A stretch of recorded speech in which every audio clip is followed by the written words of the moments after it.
Oy, unsay kalainan kung ikaw usa ka empleyado o usa ka negosyante? Kana ang sulod sa tong vlog karong adlaw. Let's go! Oi, Bisaya Channel. Kung ikaw usa ka empleyado, ikaw mo duty or maadto sa imong trabahoan alas 8 hantod sa alas 12 o alauna hantod alas 5. Pero kung ikaw usa ka negosyante, ikaw magbuot kung unsay oras ka mag-abre sa imong tindahan o sa imong negosyo. Pwede buntag, pwede udto, pwede pod og gabi. Kaduha, kung ikaw usa ka empleyado, mo duty ka, mo trabaho ka para sa imong amo, sa imong boss o sa imong manager. Pero kung ikaw usa ka negosyante, mo trabaho ka, mo duty ka para sa imong kaugalingon, para mo expand, magpadako sa imong negosyo pag-abot sa panahon. Katulo, kung ikaw usa ka empleyado, ikaw ang sweldoan sa imong amo, sa imong boss o sa imong manager. Mo trabaho ka tibok adlaw, tibuok bulan, sweldoan ka ana nila.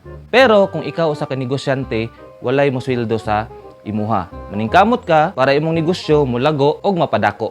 O kung ikaw usa ka negosyante, ikaw ang musweldo sa imong kagalingon kung dako nakita ang imuhang negosyo. Pero usahay sa sugod wala jud kay sweldo ana. Nganuman ang kwarta nga mosulod sa imong negosyo is imo na siyang ipatuyok para modako pa or ma-expand pa imuhang negosyo. O kung ikaw usa ka negosyante, ikaw ang musweldo sa imong mga empleyado.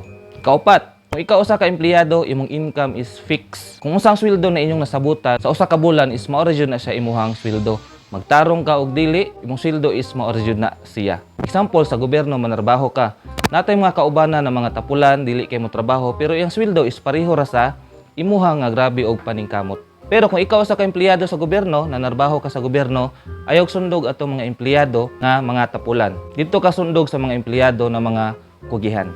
Karon kung ikaw usa ka negosyante, ang imong income ana is dili fixed. Depende na siya sa imuhang pagpaningkamot. Kung kugihan ka, imong gitrabaho pag-ayo imuhang negosyo, grabig paningkamot nimo sa sales, sa marketing ug sa production, is dako pod imuhang income. Labi na sa paglabay sa mga panahon. Kalima, kung ikaw usa ka empleyado, imong retirement is dugay, no? Kasagaran sa Pilipinas maabot pa siya og 60 years old before ka mo retire. Ug makadawat ka ni ana og gitawag nga pensyon. Pero kung ikaw usa ka negosyante, naay chance or dakong chance nga dali ra ka mo retire. Labi na grabe imong pagpaningkamot katong gamay pa or bata pa ang imong negosyo, no? Grabe nimo pagpaningkamot sa una katong nagsugod pa.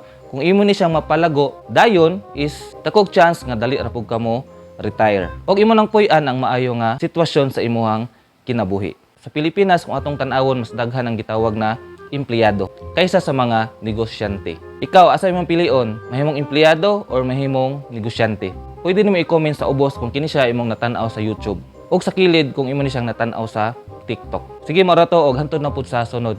Tangi ang sunod nato ng mga video diri sa tuang channel. Daghan kay salamat sa pag-tanaw. Bye.